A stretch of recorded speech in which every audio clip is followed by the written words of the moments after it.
Welcome to If Prices Could Talk, the podcast where we dive into the art and science of pricing, sales, and negotiation. I'm your host, Tracy Dent. Join me as we explore strategies and current events shaping the future of pricing power in B2B, featuring insights from industry leaders and subject matter experts. Let's jump into today's conversation. We've got 3 topics for the podcast today, unless other things come up. Here are like kind of our main events. So for people listening and not watching, I'm here with Jeet and Pete. We've got a pricing in the news rundown. So we've got a lot about Southwest Airlines, caused quite the excitement in the last week or two. Poppi getting acquired by Pepsi, and then Walgreens being sold into private equity. I think we should start with Southwest because this is my first time doing pretty deep consumer sentiment research on TikTok, just seeing like what are people saying for the topics that we've talked about in this context on the podcast. So it's interesting because in reading about Southwest and then watching all these TikToks of people's reactions, coming back to what Southwest is doing and how it's unfolding, I'm like, I don't know, could this work for them? There's a lot of starting points to this, right? And I'm trying to figure out what's the best starting point. Maybe starting with a little bit of history of Southwest. So Southwest, it used to be a business case for the longest time. So even when I went to business school in the late 90s, it was the case study that you would study. And the big takeaway from the case study was it had created an ecosystem of all these great things that they did that worked together. So if you tried to copy just one of the, let's say, 20 things that they did, it wouldn't really work for you. So if an airline tried to copy just one thing, it wouldn't work. You would have to have cheap fares as well as the routes going to smaller airports, as well as other things that would just kind of come together to create a ecosystem of differentiation that they would have. And then it started getting a cult-like following, because of it. I would say that level of differentiation started dissipating away over the last 20 years or so. It started getting chipped away at. And what I think the mistake that they made, and they're in the process of fixing it, I think, is they didn't realize how many different consumer segments that really exist that are out there. And there are a lot of different types of flyers. It's not just, hey, you've got consumers that fly and business people that fly. Typically, we've got this sort of binary look at our customers that fly the airplanes, and that's not really true. You've got people that are going for longer periods of time. You've got people that are going for overnight. You've got people that are mixing business and pleasure. You've got, a lot of different traveling far away, traveling not so far away. You have a lot of different types of travelers, which means that they value things differently. So other airlines, I think they kind of tripped into it where they've kind of figured out that you need to be able to vary your services, kind of like what Pete, myself, and others, in the world of pricing talk to our clients about, which is, hey, you got to vary your value by varying your services or levels of services in order to align the value that you're providing with the prices that you're providing. And other airlines have been able to do that with the classes of seats, with your levels of purchase of, American as an example, if you fly in the rows of emergency exit, you get free drinks and free something else. I forget what it is. And so they're giving all these little things to kind of start doing that micro segmentation of type of customers. And Southwest doesn't have that. And because Southwest doesn't have it, their only claim to fame is, hey, 2 bags for free. Well, guess what? Even if you give me 2 bags for free, if I'm personal flying or business flying, I don't want it because I don't want to wait to get my bag. I'm going to carry on my bag and I want to keep my bag with me. I don't want to lose it and I don't want to do anything. So I'm going to try to fit everything I can into my carry-on and just take it with me. So that's a fairly large piece of the population set. So Right. all of these things that they talk about, that's like Southwest special, I don't know if that specialty really or differentiation really exists today, given how we buy as consumers and the segments that exist. Right.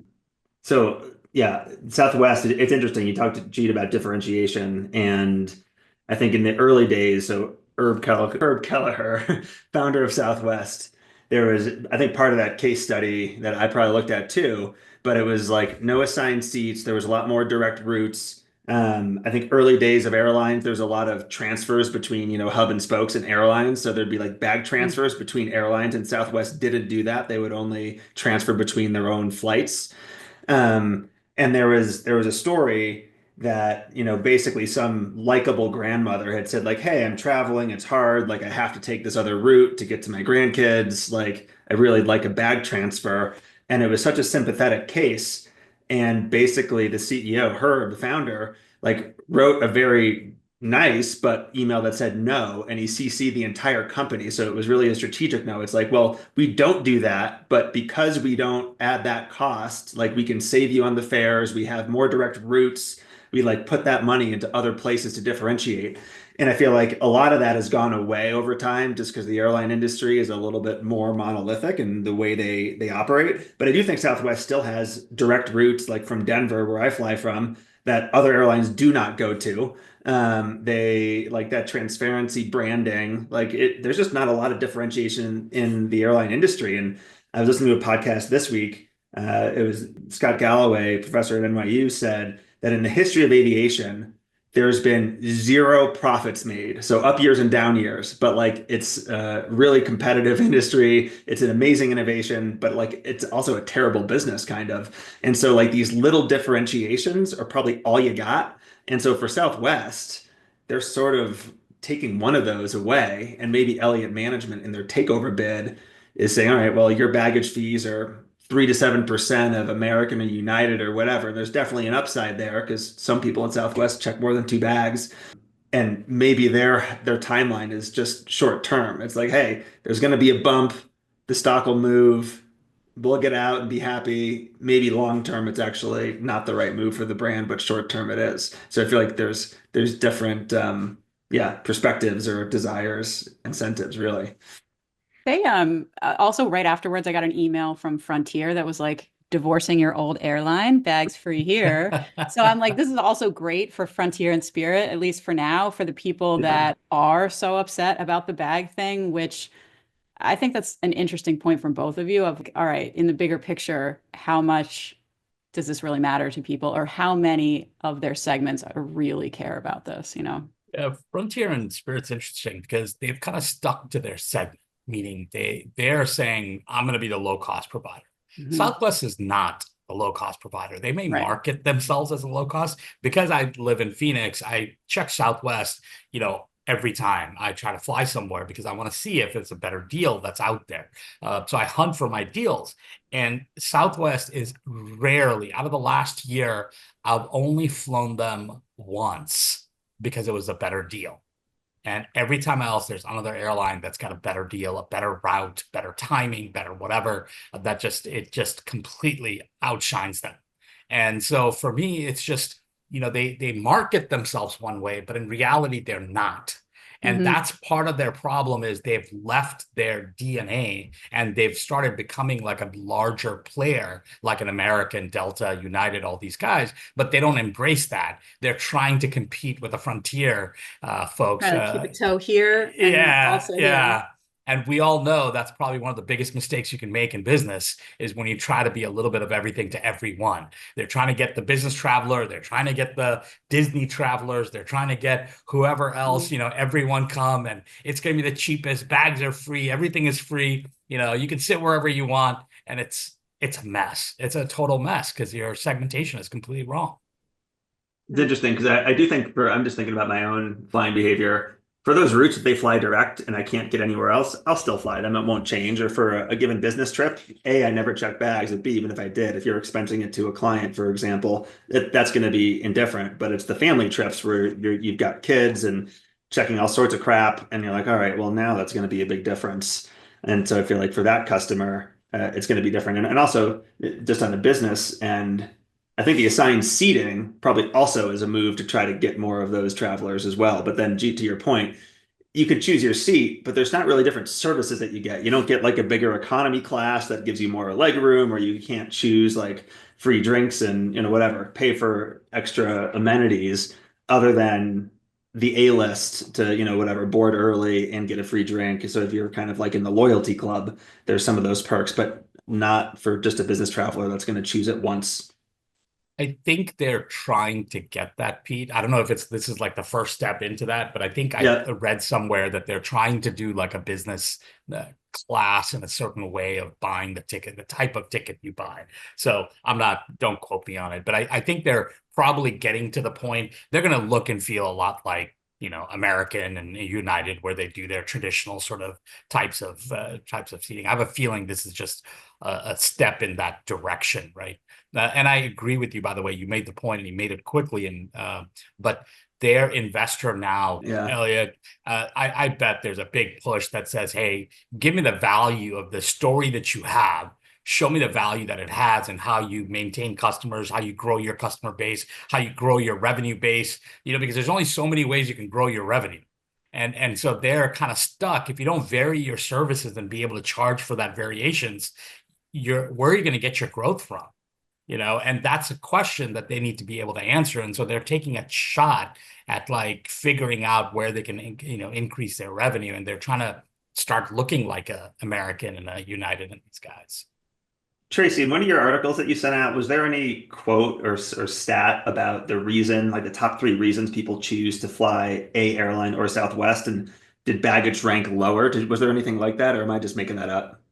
Yeah, but I think they said they had a study done last year. So, Pete, you could be alluding to that. In one of the articles you sent, Tracy, they said that they're expecting a $1.5 billion increase from the baggage fees, but they're expecting a $1.8 billion loss in market share.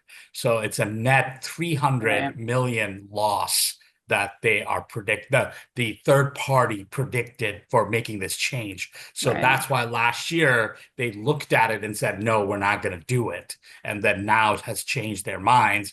And so now they're questioning, why'd you change your mind if it's a loss of 300 million? These numbers are directional, right? Making a decision off of that is kind of because last year they announced, this was July 2024, they did announce premium seating, to your point, Jeet. And they had also talked at that point about no longer doing assigned seating because they said that's what customers wanted. Yeah. Which is interesting. So this is also not the first time that some of this stuff has come up, but I don't recall much backlash at that point. Then when you rewind a little bit further, that travel meltdown in 2022 was a big mess. This was $140 million in civil penalties because they had 16,000 flights canceled. There's still a lot out in terms of like opinions versus what was behind this, but hardware and software issues in booking, rescheduling, all that kind of stuff that played out for a while after that. I think consumers have pretty short memories in the grand scheme of things. As long as you kind of acknowledge, overcorrect, and take responsibility, then you can be forgiven for a lot. And that it's funny, until that stat was mentioned, I had forgotten about that incident, but it was a big deal for that week last year. And I think maybe they're hoping that this sort of change to charging for bags is kind of a short-term thing, and by next year it's more of like business as usual sort of motion, and people are paying for it and then choosing Southwest for the same reason they did before. Of okay, yeah, they're flying the routes that I want to go basically, and I can't get that traditional carrier. So there was another part of my research that was like, you look at all the airlines, Southwest is one of the airlines that with their focus on domestic, they could pull ahead depending on what happens with the price of oil. So like historically, when oil prices are low, international names fare better, but that could potentially change. But isn't Southwest also adding routes to or they've already added routes to Mexico? They do, and other places. So they're also expanding. They're not that. So this is what I mean by, you've got sort of a focus and then you start bleeding into other places. And now you're kind of caught in between. Where are you? Are you trying to be the next United, or are you more competing with the Spirits of the world? By the way, Spirits of the World is coming out of bankruptcy, just FYI, right? So there's other issues with that. So I'm not suggesting that they go down that route. But who are you? The question is, who are you? And I would say that consumers, to Pete's point before, which is we're trained now to get, if you have status, you get a free bag check. And if you don't have status, you got to pay $35, $40, whatever it is. But consumers are trained to do that. So with Southwest doing this, there's going to be a little dust up, But honestly, in a year, no one's going to care because Mm. it's the same behavior, it's the same mechanics. What's the alternative? There aren't a lot of different types of alternatives. So you just kind of, you're already trained. So because you're trained, you just go with the other airlines or you go with Southwest, whatever's the best route or the cheapest fare or whatever it might be for you. You just kind of go with that, and Mm. I don't think people will kind of remember this decision as that big of a decision. But strategically, I do think they have to figure out whether they want to be, a low cost provider or whether they're going to be, one of the bigger folks. Some Wi-Fi in there. As long as they don't change their seats to what Frontier and Yeah. those guys have, because that's tough for more than 2 hours. Yeah. Yeah. It's really tough. All right, let's move to Walgreens. So there's a lot of history with this one too, but a couple weeks ago they announced ending a century as a publicly traded company, would be sold to Sycamore Partners, which is a private equity firm. 10 years ago, this was America's largest drugstore chain. They replaced GE in the Dow Jones Industrial Average, which is interesting. And then since that time, shares have lost 83% of their value. 71% plunge coming in just the last 4 years. Part of this is due to low reimbursement rates for prescriptions. And then also you've got companies like Amazon, Target, and Walmart selling the same items from the front of the store. Somebody in one of the articles that I sent said this was like moving deck chairs in the Titanic. But I think part of what's interesting, besides just like their drop in value, is what will happen with pharmacies and this kind of consumer buying in the next couple of years. So what are your thoughts on this one? I'll go first. I mean, I think it's exactly what you said. The pharmacy business has changed, so there's not a lot of money there. All the front of the house stuff that is probably in general, historically higher margin, like the convenience store aspect to Walgreens and CVS, others. I think there's so many other places you can get those necessities or quick things, whether it's, a 7-Eleven or the supermarket, or you're just ordering it from Instacart or Amazon or whatever it is. And so you're shopping less there, fewer use cases. There was one of the articles had that point about CVS in terms of the way they acquired some of that, like the healthcare businesses and like the pharmacy benefit managers, which is that's like a whole separate podcast. But Walgreens didn't get into like the full vertical stack of those value chains. And so they were missing out in part of that market that's sort of been squeezing them, like the pharmacy benefit manager. So the reimbursement rates are going down. And so I think for like a multitude of reasons, it's like death of a thousand paper cuts, really. And so now it's exactly the question is like, can this company, Sycamore Partners, the PE shop, kind of break it apart and sell different assets, or can they kind of just close the stores that are completely unprofitable and keep the ones that are? So I'm not sure what strategy they'll employ, but it's definitely it's got to be a turnaround story, and it's going to be a lot of effort, and there's definitely going to be some pain sort of for a lot fewer employees for sure. I feel like that's going to come a pretty fast follow here, and then maybe a little focus on, yeah, I don't know, fewer lines of business. I think, so Walgreens in our little town in Arizona, that's the closest pharmacy for us. So we use Walgreens quite a bit just because of proximity more than anything else. I did not shop around for the medicines I take on a regular basis, which I probably should, but I haven't just because of convenience more than anything else. I think this is a classic case of a company falling asleep at the wheel. There are a lot of signals that were out there from Cuban's online pharmacy Cost plus to drugs. cost Yeah. plus drugs to a little bit older signals like Amazon trying to get into the space. There's been a lot of signals for the last 10, 15 years that are begging these pharmacies to have a different type of look, feel, go to market, technology, like make it more modern. There's like tons. And I think Walgreens just said, I'm just going to keep doing what I've been doing. And I think it was a huge mistake. Whoever fell asleep at the wheel for the last 15 years and did not innovate whatsoever in any space for all the reasons that Pete laid out for those paper cuts. I love the way you said that, Pete. It is really, they've made 1,000 mistakes. Most of them are just small little ones. And then there's huge strategic mistakes they made. I mean, I still get I get mistakes on my medicines all the time where they push notification me like, hey, so-and-so medicine is being renewed. I'm like, that's not the medicine I want renewed. I already went off of that to something else. So then I have to call them to make that change, even though I had a refill of the old one. So they're clumsy with their tech quite a bit. And I'm wondering, now that we kind of talk about, why they are where they are, the question becomes, where do they go from here? Which I think Pete brought up a little bit as well. I think there's still, if I look at Cuban's foray into this, I look at what Amazon's doing with medicine as a whole, I think there's a huge tech play here. I think there's a huge convenience play that's here besides the cost part. Cuban, I think, is specifically attacking the middleman and the cost piece.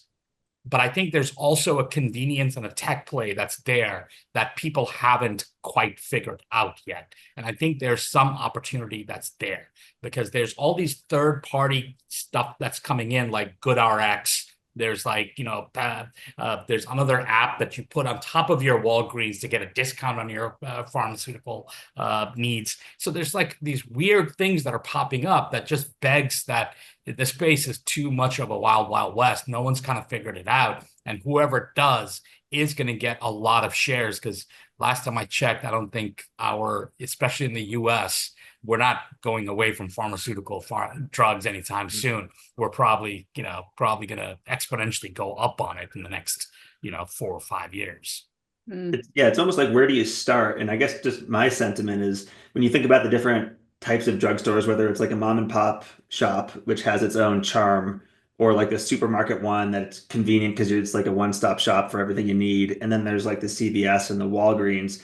Walgreens just feels like the most tired of all of them. Like you walk in and it feels like it hasn't been updated for 15 years, and just the service just feels like it's just a tick off compared to some of the other places that you go. Yeah. The only thing that has changed, because I have a Walgreens, I'm similar to you, Jeet. I have a Walgreens that's like 4 blocks away. So I always go there. The only thing that has changed, at least in Philadelphia, is they lock all the stuff away because people started stealing it. So it's now you have these huge cases. Yeah. I mean, a lot of stores do this, like Target does this too, but you got these huge cases where you have to go ask for somebody to open the case for you to get a deodorant. It's like, yeah. Yeah. The only update is we don't trust you. Another middle-aged man looking for toilet paper and needs a key.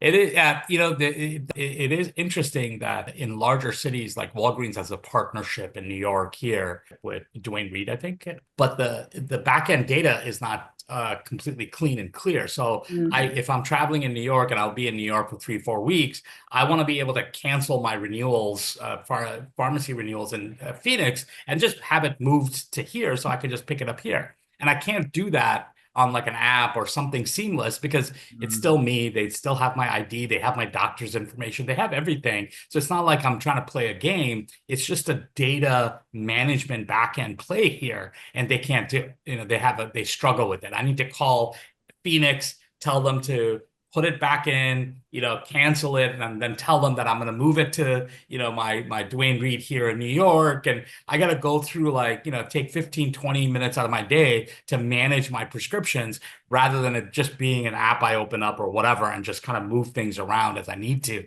based on where I'm traveling and where I'm at. It just is clumsy.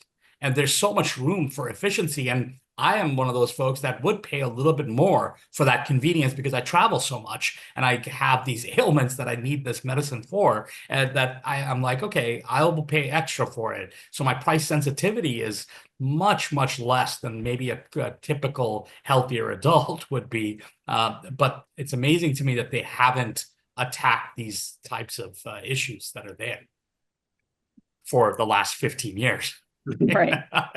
It's just, it's really amazing, especially when, those, I didn't realize how their stock price was that high, Tracy, that you started the conversation with, which is awesome. So imagine how much cash they actually had to be able to reinvest and to be able to leapfrog some of the other folks that are there now. It's like, I can't believe they just kind of slept on that.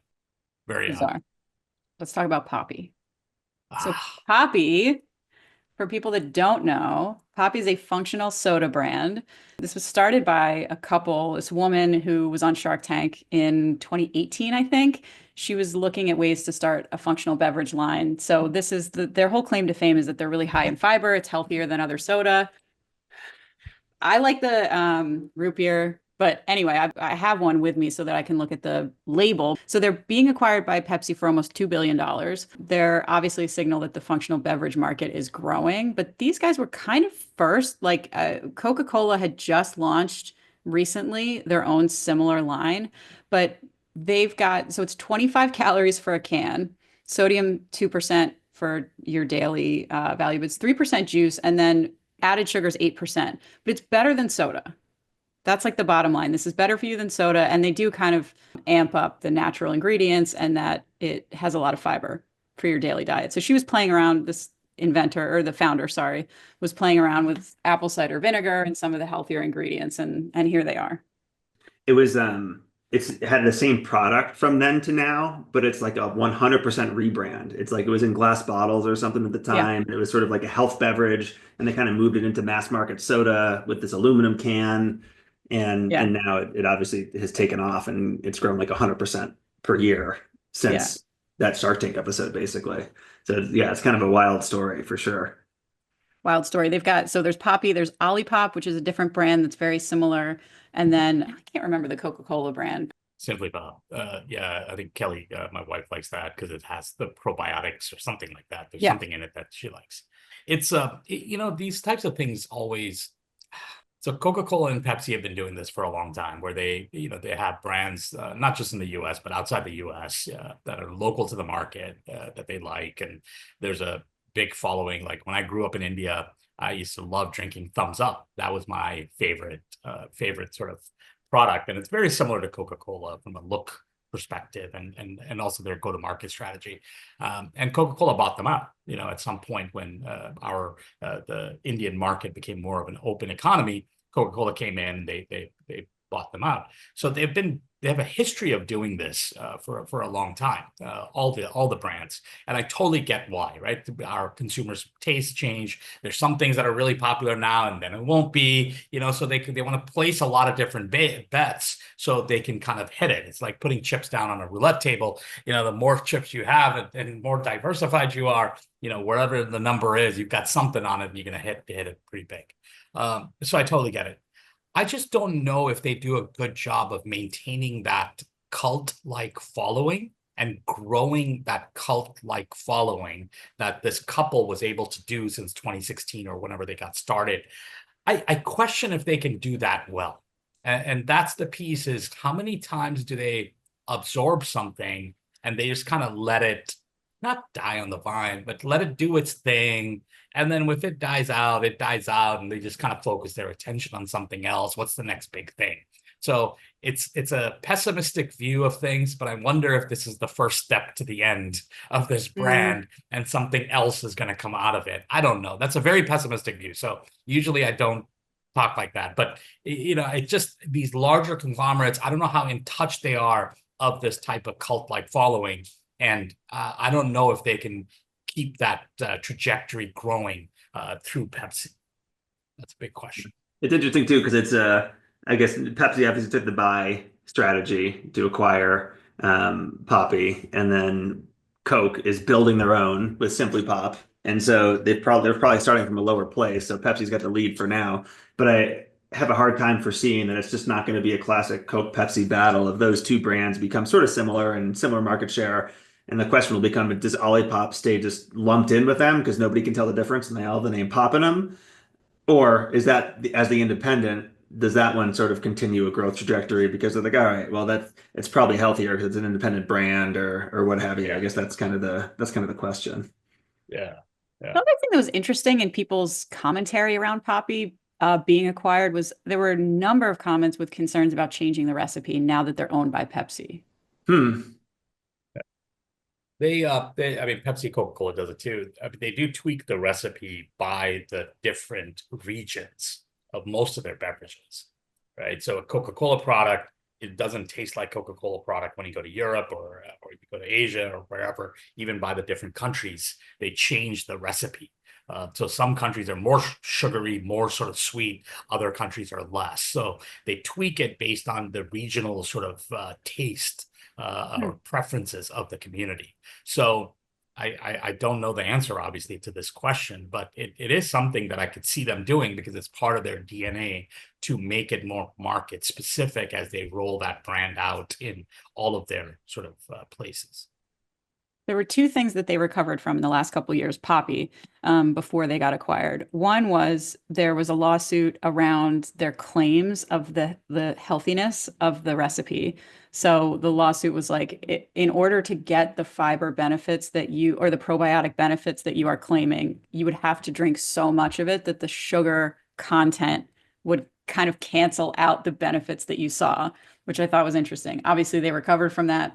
And then the second thing was the Super Bowl this year. As part of their promotion around the Super Bowl, they sent vending machines to 32 influencers, vending Oh, yeah. machines with That's right. Poppi sodas inside. And the backlash, 32 vending machines, like it was like kind of an anti-extravagance backlash where people were like, seriously, like how much money did you spend on this? This seems so extra. Like somebody like Alex Earl or whoever the influencer is, now she's got a vending machine. What are we doing? And the founder came, apologized, explained, said they wanted to put them in places where people would enjoy them, not give it to the original intent was not necessarily for the influencers, but for them to put it somewhere. It was like this whole thing, which they obviously recovered from, which I thought both of those things were pretty interesting. Like, and to your point earlier, Pete, people do really kind of move on quickly despite the amount of content that shows up through social media and all that stuff. When we talk about capitalism, there's always a motivation to grow. So I don't blame the founders for trying to grow and trying to sell and selling it to a big brand, because that's what you build things for. It's a little bit different than in the past. So in Europe, as an example, you might have a pizza shop that never had a second location. They do one thing, they make cheese pizza, and that's the only thing they'll do forever. And it's handed down to their kids and their kids and their kids. And it's like, that's one tiny little shop that's been there for generations, and they just make that one SKU and that's it. I think there's some cultures that are like that, but other cultures, you say, hey, if you're going to make cheese pizza and you're doing well, go ahead and add the pepperoni and the sausage and go ahead and make a second, franchise it, do the franchise model, sell to a private equity, go ahead and add all these other brands and go do this and go make it bigger and better. And there's definitely value in that because you're entering new markets, you're expanding, you're growing, people are making money, you're employing more people. All of these things are part of our economy. There's a lot of goodness that comes from it, but there is a lot of bad that comes from it because people like smaller brands. They like the mom and pop feel. They like non-influencer driven or extravagant driven marketing. They like some of the smaller, hey, this was in my farmer's market and it's a small couple in the farmer's market selling me something and I feel like the quality is there and it's small batch, those words, those trigger words are there. And that's why I'm saying, with Pepsi, and it could have been Coca-Cola buying them, it doesn't matter. But with Pepsi buying them, I question whether, how much of their following is that small batch, kind of following and segment that they're getting a lot of growth out of, and how much of it is, hey, mainstream, now you can kind of add all these other flavors. Healthiness really doesn't matter. It's like number 3 on the list now. That's going to go to 4. It's going to go to 5, and you have all these other big sort of things that are going to drive it, like taste and sugar and, addictive nature of these pops and drinks and stuff like that. And then all of a sudden it's just like something else comes up that the focus is taken away from. So I think it's interesting. I think this is a perfect play in what our economy is built off of, which is incremental growth. And then we'll see what happens. All right, here's the other stat that I thought was interesting. To your point, as a market for functional beverages, in 2024, the market reached $134 billion and is set to reach 231 billion by 2033. So it's also like people see an opportunity. I think these guys were early in this whole thing. And because of how people talk about it, there's still a bunch of sugar in this. But because of how they've done all the marketing and because they were a small company and people were really into it, I think that kind of overshadows the actual facts of the recipe, which for them is great. It's better than Yeah. soda. Okay. Yeah. I think it is interesting that if I was to go into this space, I think there's different stages of growth. I think what they did as a couple, that's probably where you want to be at. You see that hyper growth, you sell right at the right time, and then Pepsi's going to make a lot of money off of it for the next 4 or 5 years, and then we'll see what happens with it. So I think it's really where you want to be in that curve becomes really, really critical.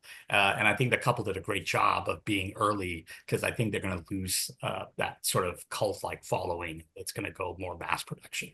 Not that that's bad, but Yeah, it's going to be they different. definitely got their paycheck, or they're getting it. Yeah. Yeah. It's Cool. great. All right. That's the pod today. Thank you both. Awesome. Thank you. Good Appreciate stuff. it.